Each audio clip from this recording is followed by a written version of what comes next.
해방 전국의 풍경. 순진한 우리 민족은 해방이 곧 독립인 줄 알았다. 해방되던 날 우리 민족은 그리도 좋아했다. 독립운동 하다가 투옥된 애국지사들이 감옥에서 나오던 날 태극기를 흔들면서 목이 터지라고 독립만세를 외쳤다. 이제는 우리 세상이라고 생각했다. 산간벽지한 두 채밖에 없는 마을 사람들조차 태극기를 들고 읍내장터에 나와 농악에 맞춰 덩실덩실 춤을 추었다. 낮밤이 가는 줄도 모르고 누구와 함께 얼싸안았는지도 모른 채 모두가 한 덩어리가 되어 한여름에 불타는 햇볕을 더욱 뜨겁게 달구어냈다. 감격의 순간들이 하루 이틀 지나면서 괴상한 소문이 꼬리에 꼬리를 물고 들판과 냇가를 건너 퍼지기 시작했다.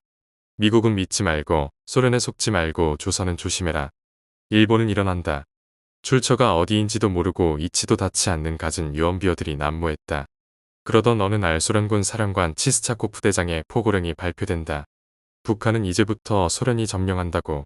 그리고 곧바로 평양에 소련군 사령부를 설치하고 점령국으로 약탈을 하기 시작했다.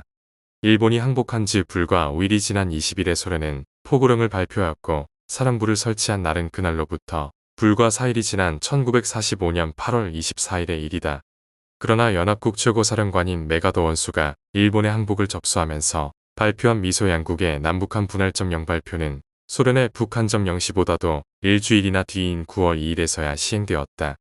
아무도 예측하지 못한 전광석화와 같은 소련 측의 조치였음을 알 수 있다. 9월 4일에는 여운형의 건국준비위원회가 결성되고 이어 9월 6일에는 박헌영의 주도로 귀국도 하지 않은 이승만의 이름을 도용하여 조선인민공화국을 선포하였다. 이때 이승만의 이름을 도용한 것과 훗날 사전 휴전협정에 관여한 일이 빌미가 되어 박헌영이가 간첩의 누명을 쓰고 숙청될 줄이야 누가 알았겠는가. 9월 8일에는 미군 선발대가 인천에 상륙하였고 9월 9일에는 하지 미군 사령관이 일본 총독 아베로부터 항복을 받았다. 같은 날 미 태평양 방면 육군 총사령관 맥나더 원수는 38선 이남에 미군정을 실시한다고 발표하고 군정장관에 아놀드 육군 소장을 임명하였다.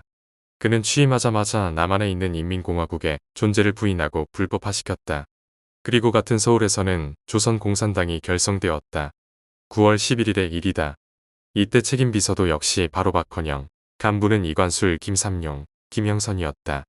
북한의 김일성은 9월의 어느 날 여운형에게 비밀특사를 파견하여 지령을 내린다.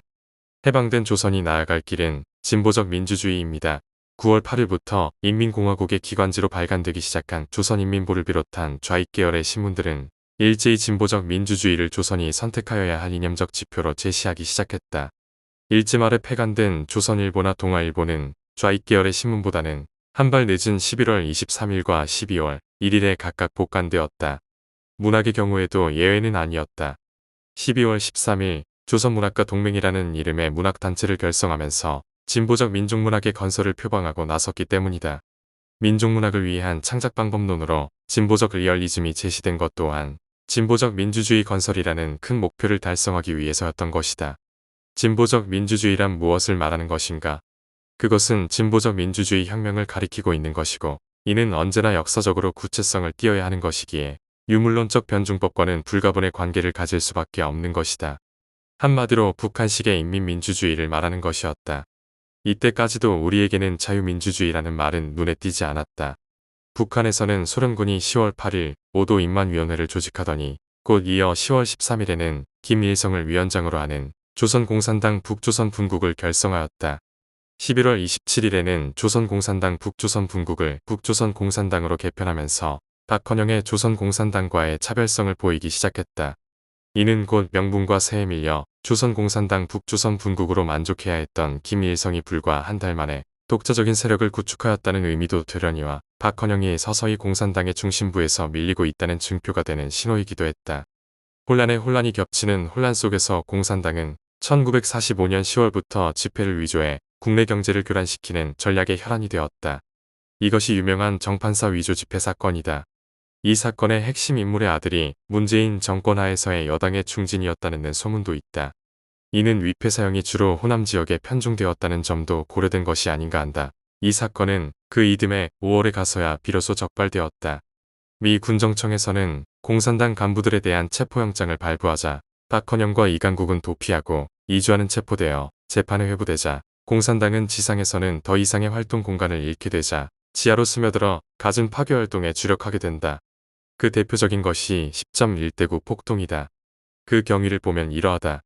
도피 중에 있던 박헌영은 북한에 있는 소련점령군 사령관인 스티코프가 전국적인 철도 파업을 하도록 지원해주는 자금과 지령을 받고 46년 9월 9일 인민혁명을 위한 대중선동을 위해 조선공산당과 조선노동조합 전국평의회를 독려하여 전국적인 철도 파업을 단행한다.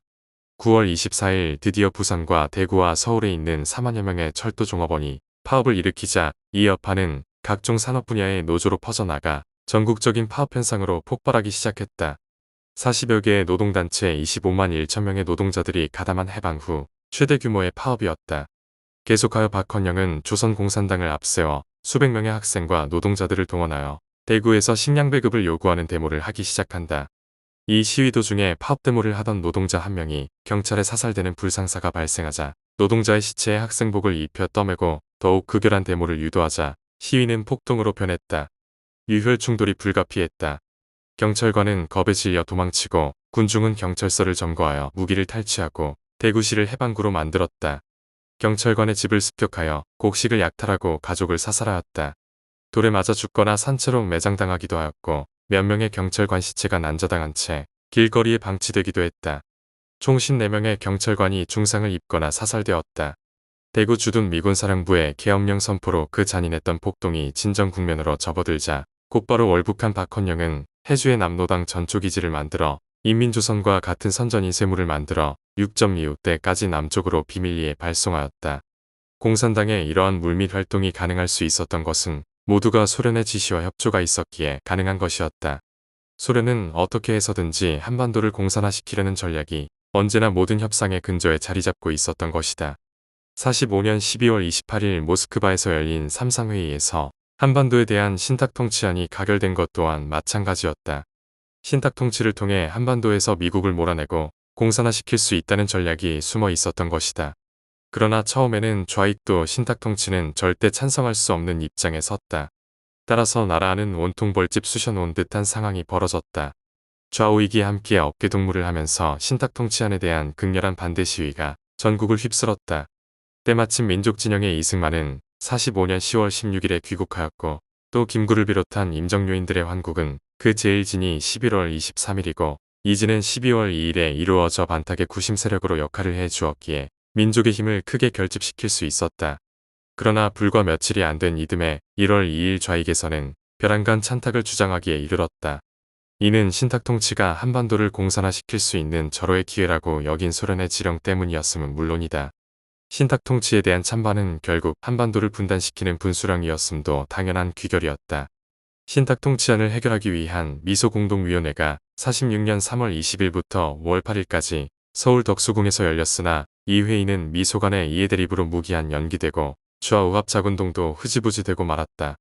이런 현상을 보고 있던 이승만은 46년 6월 그 유명한 정읍 발언을 한다. 남한만의 단독정부 수립의 필요성을 역설한 것이다.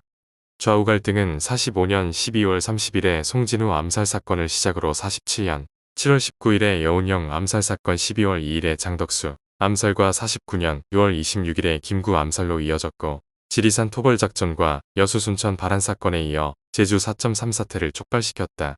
원로 언론인 남시옥 씨는 해방전국에서 빚어진 이런 테러들을 지칭하여 우리 민족의 야만의 시대라고 하였다. 김중희 초대 환경부 장관